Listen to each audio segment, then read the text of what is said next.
ሁል ጊዜ እኔ የበላይ ነኝ፣ ሁል ጊዜ እኔ አዋቂ ነኝ የምንል ከሆነ ህይወታችንን በፍቅር ልንመራው አንችልም። ሰላም ጤና ይስጥልኝ ውዶቼ፣ ሰላማችሁ ይብዛልኝ በያላችሁበት። እኔ በነገራችን ላይ ትናንትና በተለቀቀው ቪዲዮ በሰዓቱ ቪዲዮ ብሰራ ደስ ይለኝ ነበረ፣ ግን ደግሞ አልተመቸኝም ነበር፣ አልሰራሁኝም።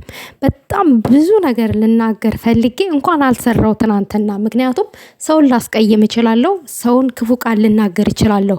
ነገር ግን ነገሩን ተረተነው አዳምጠን በስነ ስርዓት ጥፋቱ ትክክለኛው ማጋነ የሚለውን ነገር ቀስ ብለን ምናምን አይተን እንደዚህ ስንረዳ የራግል ሀሳባችንን ስናንሸራሽር ምንም ክፍተት አይፈጥርም በእነሱ መሀል ማለት ነው። እና ምን መሰላችሁ እኔ የፈጠረብኝ ቅሬታ፣ በነገራችን ላይ ወንድ ልጅ በክብሩ አይደራደርም። ነገር ግን ደግሞ እዚህ ጋር ወንድ ልጅ በክብሩ እንደማይደራደረው ሁላ ሴት ልጅንም ማክበር ማስከበር አለበት። ብሩኬ ሁል ጊዜ እንደምናየውና እንደምንመለከተው ሞር ወንድነቱን ጅግንነቱን ሁሉ ያለውን ኃይል የሚጠቀመው ሀይሚና ሀይሚ ላይ ብቻ ነው። አይተን ከረተን ከሆነ ያቺ ዝቃጫም እከካም የሆነ ሴት መታ ግን የሱን ክብር የሚነካ እሱ ባልዋለበት እሱ ባልተኛበት እሱ ባልደረሰበት ደረጃ ደርሰሃል እያለች ስሙን ዝቅ ስታረግ አንድ ቀን እጁን ሰንዝሮ አያውቅም።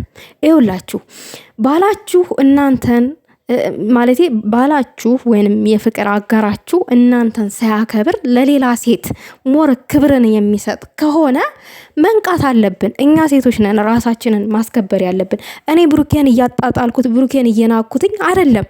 በእርግጥ እኮ ትናንትና ብሩኬ ሀይሚን ላይ ጥፊ ሊሰነዝር የቻለው ልክ እኮ ሊሆን ይችላል መንገዱ ማለት ነው። ግን ደግሞ ሞር ልክ ሊሆን የሚችለው እሱ ጋ መተው የሱን ስም ዝቅ የሚያደርጉ ሴቶች ላይ ሁሉ እጁን መሰንዘር ሲችል ነው ሀይሚ ላይ ራሱ መሰንዘር የሚችለው ማለት ነው፣ አግባብ ሊሆን የሚችለው። ግን የሱን ስም ዝቅ የሚያደርጉ ሴቶች ላይ ለሴት ልጅ ክብር አለኝ በማለት የሴት ልጅ ክብር እጠብቃለሁ በማለት ለነዛ ሴቶች ያልሰነዘረውን እጅ ሀይሚ ላይ መሰንዘር የለበትም። ምክንያቱም ሀይሚም እኮ በበኩሏ ልክ ልትሆን ትችላለች፣ ልክም ነች እዚህ ጋር ማለት ነው። በእርግጥ የትናንትናው እዛ ጋር ውጣ ከቤት ማለቷ ልክ ላይሆን ይችላል። ምክንያቱም ወንድ ልጅ ውጣ ከቤት ውጣልኝ በቃ አይባልም። ምክንያቱም የሆነ የበታችነት ስሜት ይሰማዋል፣ ወንድነቱ የተነካ ይመስለዋል። ግን ደግሞ ሙሉ ሊሆን የሚችለው መቼ ነው ሙሉ ሊያደርገው የሚችለው መቼ ነው ስንል በዙሪያው የሚመጡ ሴቶችን ክብሩን የሚነኩ ሴቶች አጠቃላይ ያላደረገውን ነገር አደረክ እያሉ የሚያንቋሽሹትን ክብሩን የሚነኩ ሴቶችን በራሱ እጅ በራሱ ማስከበር ሲችል ነው። ብሩኬ እኛ ተናገርንለት እንጂ እኛ ስለሱ ታገልንለት እንጂ እሱ አልታገለም። ሞር የታገለለት ኦዲየንስ ነው። ብሩኬን እኛ እናውቀዋለን፣ ብሩኬ እንደዚህ ነገር አያደርግም፣ ብሩኬ እንደዚህ አይነት ስራ አይሰራም፣ ብሩኬ ጥንቁቅ ነው ብሎ የተዋጋለት እዛ ጋር የተከራከረለት ኦዲየንስና ኦዲየንስ ነው። በቃ አለቀ ማለት ነው። እና በመጀመሪያ ራሳችንን ማስከበር ስንችል ነው። እንደገና ደግሞ በቃ እኔ በክብሬ አልደራደርም፣ ማንም ሰው የኔን ክብር ዝቅ አያደርግብኝም የምንለው ውጭ ያሉትን ሰዎች ማስቆም ስንችል ነው። ቤት ያለችዋን የህይወት አጋራችን ልንቆጣ ልንገላምጥ በጥፊ ልንላት የምንችለው። ለሌላ የተሰሰተ ጥፊ ሀይሚ ላይ መሰንዘር የለበትም ውዶቼ። ምክንያቱም ሀይሚም ሴት ናት፣ ያችም ሴት ናት፣ ሁሉም ሴት ነው እዛ ጋ። ያችን ሴት እንዳከበርካት ብሩኬ ሀይሚንም ልታከብራት ይገባል። ምናልባት እኮ ሀይሚ አናዷት ሊሆን ይችላል የሰራው ስራ። ምናልባት እንደ ሴት ልጅ በቃ እሷም አንተ ለክብር በጣም እንደምትጠነቀቀው ሀይሚም ለክብሯ የምትጠነቀቅ ሴት ናት። እና ኢኳል ማድረግ አለብን። የሆነ እኩልነት ስሜት ሊሰማን ይገባል እንጂ የሆነችዋን ሴት አክብሬ የራሴን ማለቴ የሆነችዋን ሴት አክብረክ የራስን ሴት ካላከበርክ እዚህ ጋር ያንተ ወንድነት ሊገለጥ አይችልም። ብሩኬ ልክ አይደለም። እኔ ያቺ ሴት ስንት ወር ሙሉ የኔን ስም ስታጠፋ ኖራ አንድ ቀን እጄን ያልሰነዘርኩባት ሀይሚ አሁን እዚህ ጋር ማንንም ወንድ ብታመጣ የፈለገችውን ነገር ብታደርግ ልክ ናት፣ በድያታለሁኝ፣ አስቀይሜያታለሁ ብለህ በዛ መንገድ እንጂ ሀይሚን መረዳት ያለብክ ሃይሚ ልክ አልሰራሽም እንዴት ከቤት ውጣ ትይኛለሽ ምናምን ብለህ እጅ መሰንዘር፣ መማታት፣ መገፍተር ምናምን ነገር አስፈላጊ አይደለም። በቃ በዙሪያ ያሉትን ሴቶች ላይ እጅን መሰንዘር ስትችል ነው መብትህን ላይክ ያንተን ስም የምታንቋሽ ሴት ላይ እጅህን ስታነሳ ስትሰነዝር ነው ሃይሚ ላይ ራሱ እዚህ ጋር መተክ ነገሩ ኦቨር ሆኖብኛል ካልክ ለመንኩሽ የሚለውን ነገር በጣም ለምኜሻለሁ አክብሬሻለሁ ምናምን ነገር የሚለውን ነገር ልተገብረው የምትችለው ውዶቼ። እኔ በሁለቱ ውስጥ ምንም የሚከፋፍል ነገር አይደለም እያወራሁ ያለሁት፣ ልክ የሆነውን ነገር የተረዳሁትን ነገር ነው እያወራሁ ያለሁት። ምክንያቱም ብሩኬን ማንም ሴት መታ ባልዋለበት ባላደረገው ነገር እንደዚህ አስረግዘሃል ወልደሃል ምናምን ስትል ተሰምቶናል፣ አሞናል፣ ተከራክረንለታል፣ ብዙ ነገር ሆነንለታል አይደለ? ስለዚህ ያችን ሴት እንኳን አንድ ቀን በጥፊ መቶ አያውቅም። አንድ ቀን ማለት ነው በጥፊ አጭሎ አያውቅም። ያችን ሴት ማጮል ያልቻለ እንዴት ዛሬ ሃይሚ ላይ እጁ ተፈታ ነው? በቃ እኔ እዚህ ጋር ዋናው ፖይንቱ ለምን የራሳችን ሰው ላይ እንበረታለን? ለምን ጥላቶቻችን ላይ ሁላ አንበረታም ነው። አሁን እዚህ ጋር ብሩኬ አሁን ሃይሚን ተሳድባችኋል ማለት መረዳት የማትችሉ ሴቶች ናቸው ሃይሚን የሰደባችኋት። መረዳት የምትችሉ ሴቶች ብትሆኑ ሃይሚን አትሰድቧትም። ለምን? ሃይሚ ያደረገችው ነገር እኮ ልክ ነው። እኔም እንደ ሴትነቴ ይሄ ነገር ቢፈጠርብኝ አማደርገው ነገር ነው ምናምን እዛ ጋር እኮ እዛ ጋ ምን መሰላችሁ?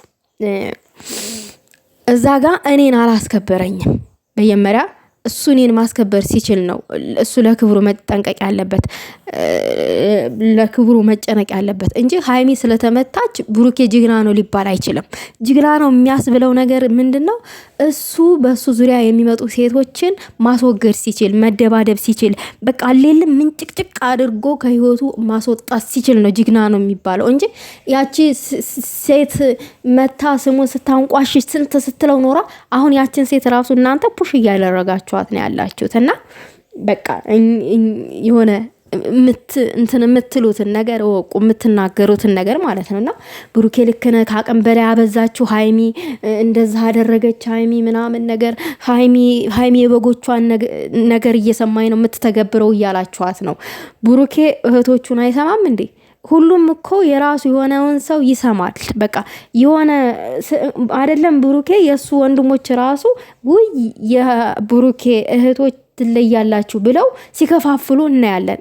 ኖ በአንድ ብሩኬና ሃይሚ አንድ አካል ናቸው አይደለ? በአንድ አካል መሀል ገብቶ ነገር መፈትፈት፣ እነሱን የሚለያይ ቃላት መሰንዘር በራሱ ይሄ ራሱ እንደ ጥላት ነው የሚቆጠረው። እኔ በእኔ እይታ ማለት ነው። ብሩኬና ሃይሚን እንወዳለን ሁሌም ልክ ናቸው ብለን ከተረዳንና ካየን ከተገነዘብን ሁለቱንም ነው ማዳመጥ ያለብን እንጂ ልክ ብሩኬ አንተ ጀግና ነህ ጀግና ኦዲየንስ አለ ምናምን ብለን ይሆን አንድኛውን ዝቅ አንድኛውን ከፍ የምናረግ ከሆነ ለሁለቱም ጥላት ነን። አሁን ብሩኬ ሃይሚን ስለመታ ጀግና ብላችሁታል። ኖ ለኔ ጀግና አይደለም። እውነቱን ስነግራችሁ ጀግና አይደለም ለኔ። ምክንያቱም እኔ ጀግና ላደርገው የምችለው ያቺ ስሙን ስታበረሽ የነበረችን ሴት አጠናግሮ ከቤት አስወጥቷት ቢሆን፣ አርግዣለሁ ብላ ስትመጣ ቤት ድረስ አጠናግሮ አስወጥቷት ቢሆን ለኔ ብሩኬ ያኔ ጀግና ነው። በቃ ወንድ ልጅ ራሱን ማስከበር የሚጀምረው ከዛ ነው።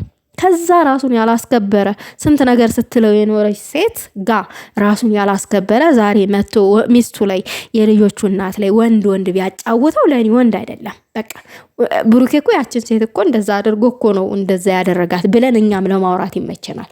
ግን ደግሞ እዚች ጋር ሃይሚ ላይ ሲሆን በቃ እኔ ጀግና ነኝ እኔ እንትን ነኝ ምናምን አክት ማድረግ ጥሩ አይደለም። መጀመሪያ የራሳችንን ሴት እናክብራት። ክብር ይገባታል። ሴትም ብትሆን ማለት ነው። ወንድ ልጅ ብቻ አይደለም ክብር የሚፈልግ፣ ሴትም ክብር ትፈልጋለች እንዴ። ሴት ልጅ ክብር አትፈልግም ያለው ማን ነው? እኛ ሴቶች ክብር አንፈልግም ያለው ማን ነው?